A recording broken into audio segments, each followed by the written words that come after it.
Assalamualaikum warahmatullahi wabarakatuh.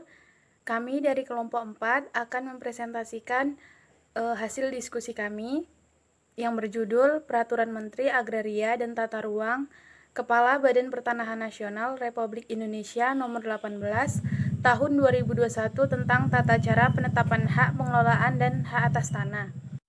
Baik, saya Novita Sari. Dimulai dari saya akan membacakan hasil diskusi kami. Pasal 1 Ketentuan Umum membahas tentang pengertian dari tanah negara, hak pengelolaan, hak atas tanah, dan lain-lain. Pasal 2 Penetapan hak tanah dapat disimpulkan bahwa penetapan hak tanah dapat dilakukan oleh menteri dituangkan dalam bentuk keputusan yang diberikan secara individu atau umum.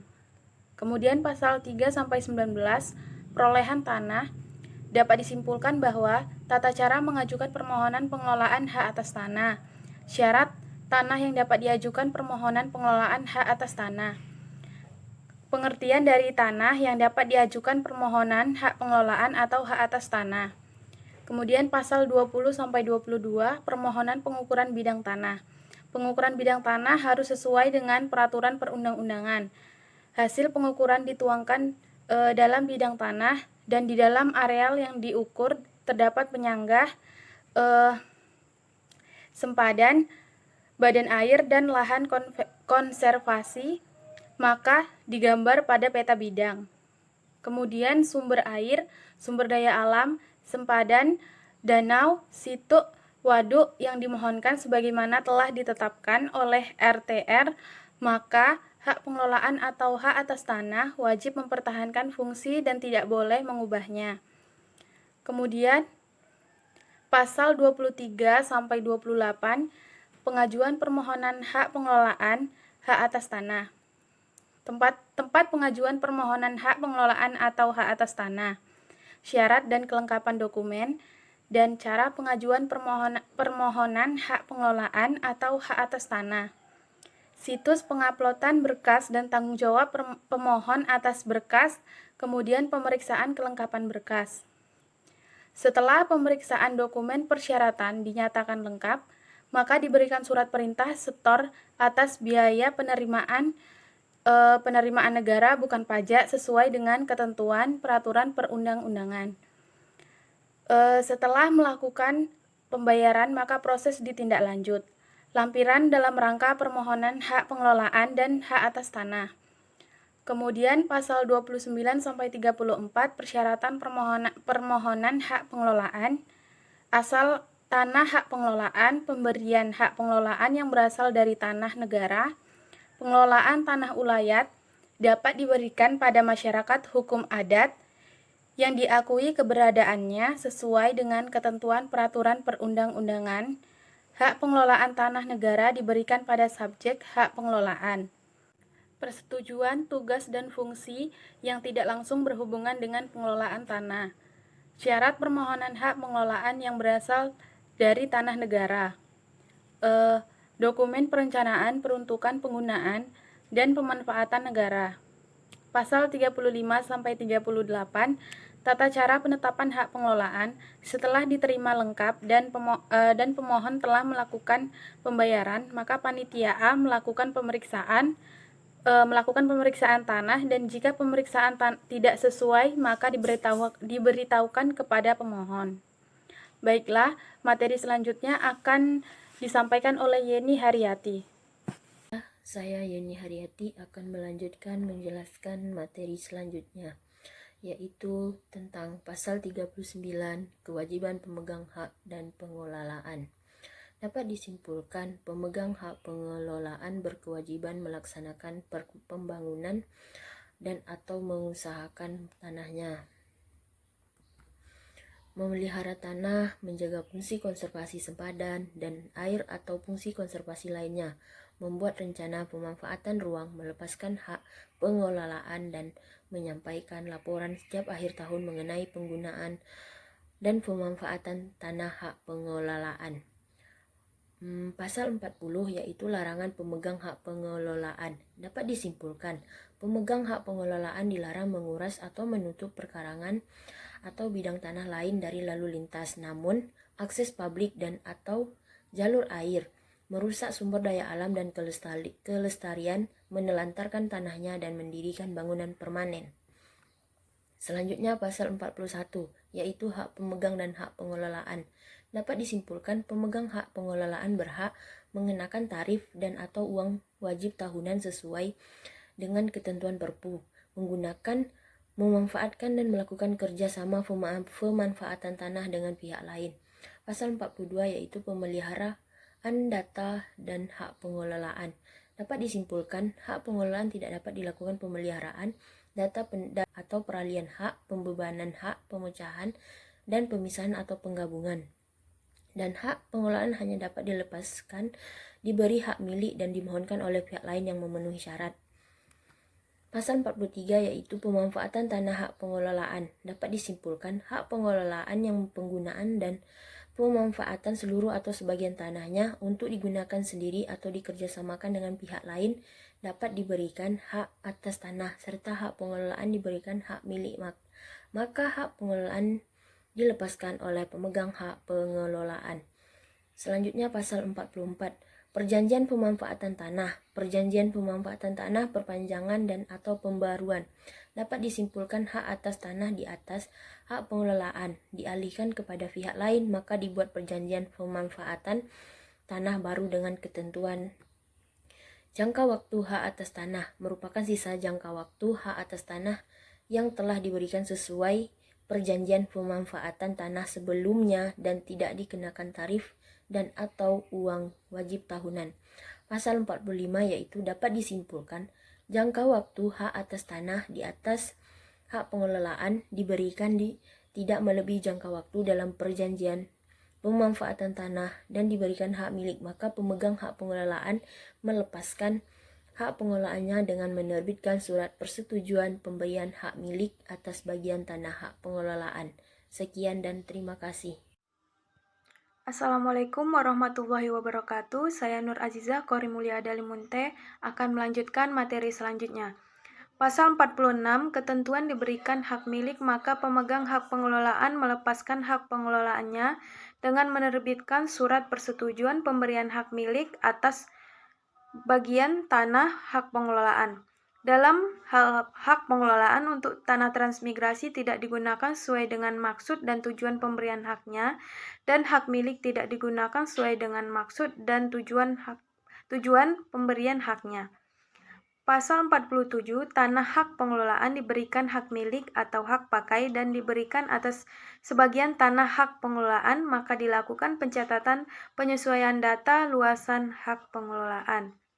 Pasal 48, hak guna usaha, hak guna bangunan, atau hak pakai, hak pengelolaan yang dikerjasamakan dengan pihak lain dapat dibebani hak tanggungan, dialihkan atau dilepaskan dan dilakukan sesuai dengan ketentuan peraturan perundang-undangan dan dibuat oleh dan di hadapan pejabat yang berwenang dan dilaporkan kepada menteri. Pasal 49, setiap perbuatan hukum yang dimaksud untuk mengalihkan hak atas tanah di atas hak pengelolaan termaksud dijadikan jaminan utang dengan dibebani hak tanggungan dan perubahan menjadi hak milik atas tanah hak pengelolaan memerlukan rekomendasi atau persetujuan pemegangan hak pengelolaan kecuali peralihan hak karena lelang. Pasal 50, lampiran dalam rangka penetapan hak pengelolaan atau keputusan pemberian hak pengelolaan atas tanah negara atau keputusan pengakuan hak pengelolaan atas tanah wilayah, keputusan penolakan permohonan hak pengelolaan dan surat persetujuan pemberian hak milik atas bagian tanah hak pengelolaan. Pasal 51, pemberian hak atas tanah secara individual atau kolektif. Pasal 52, hak milik dapat diberikan kepada warga negara Indonesia dan badan hukum. Pasal 53 dapat disimpulkan, hak milik diberikan untuk kegiatan usaha pertanian atau non-pertanian. Pasal 54, syarat permohonan hak milik yang berasal dari tanah negara dan tanah pengelolaan. Pasal 55 sampai dengan 60, yaitu tata cara pemberian hak milik. Pasal 61 sampai 64, persyaratan permohonan hak guna usaha. Pasal 65 dan 69, Tata cara pemberian hak guna usaha, Pasal 70 sampai 81 Tata cara perpanjangan dan pembaruan hak guna usaha. Baiklah, saya atas nama Muhammad Ridho akan melanjutkan pasal selanjutnya. Pasal 82 sampai 84 dapat disimpulkan bahwa dalam hal pemohon merupakan badan hukum berbentuk perseorangan terbatas termasuk BUMN atau BUMD dan penggunaannya untuk perkebunan diwajibkan memfasilitasi pembangunan kebun masyarakat sekitar seluas 20% dari luas tanah yang dimohon hak guna usaha untuk masyarakat sekitar. Pemohon hak atas tanah dapat diajukan bersamaan dengan permohonan hak guna usaha inti. Pasal 85 sampai 88 persyaratan permohonan hak guna bangunan. Dapat disimpulkan bahwa hak guna bangunan diberikan jangka waktu paling lama 30 tahun dan diperpanjang untuk jangka waktu paling lama 20 tahun dan diperbaharui untuk jangka waktu paling lama 30 tahun. Pasal 89 sampai 93 tata cara pemberian hak guna bangunan 2. Dapat disimpulkan dalam hal berdasarkan hasil pemeriksaan tanah masih terdapat ketidaksesuaian data fisik dan data yuridis, maka diberitahukan kepada pemohon. Pasal 94 sampai 106 tata cara perpanjangan dan pembaruan hak guna bangunan 3. Catatan perkara hapus setelah adanya putusan pengadilan yang telah memperoleh kekuatan hukum dan salinannya disampaikan kepada kantor pertanahan. Pasal 107 sampai 110 pemberian hak guna bangunan setelah jangka waktu 1 tahun siklus pemberian, perpanjangan, dan pembaruan dapat disimpulkan bahwa dalam hak guna bangunan akan berakhir 1 siklus, maka dalam tenggang waktu 5 tahun sebelumnya haknya berakhir kepala kantor pertanahan meneliti penggunaan, pemanfaatan, dan pemilik tanah. Pasal 11 sampai 12 Pasal 111 sampai 112 pemberian hak pakai dapat disimpulkan bahwa hak pakai terdiri atas hak pakai dengan jangka waktu dan hak pakai selama dipergunakan. Pasal 113 sampai 115 dapat disimpulkan pemberian hak pakai atau persyaratan permohonan hak pakai. Pasal 116 sampai 120 adalah tata cara pemberian hak pakai. Pasal 121 sampai 130 dapat disimpulkan yaitu tentang tata cara perpanjangan dan pembaruan hak pakai dengan jangka waktu. Pasal 131 sampai 134 dapat disimpulkan tentang pemberian hak pakai setelah jangka waktu 1 siklus pemberian, perpanjangan, dan pembaruan.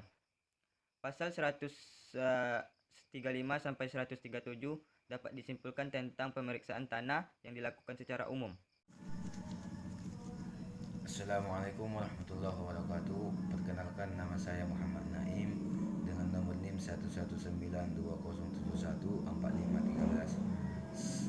Saya akan melanjutkan pasal dari 137 tentang Undang-Undang Nomor 18 Tahun 2021. Pasal 138 sampai 139 pemeriksaan tanah yang dilakukan oleh panitia A. Pasal 140 sampai 141 pemeriksaan tanah yang dilakukan oleh panitia B. Pasal 142 sampai 144 pemeriksaan tanah yang dilakukan oleh petugas konstatasi. Pasal 145 tata cara pemberian hak atas tanah secara umum. Pasal 145 sampai 148 pengajuan permohonan pemberian hak atas tanah secara umum.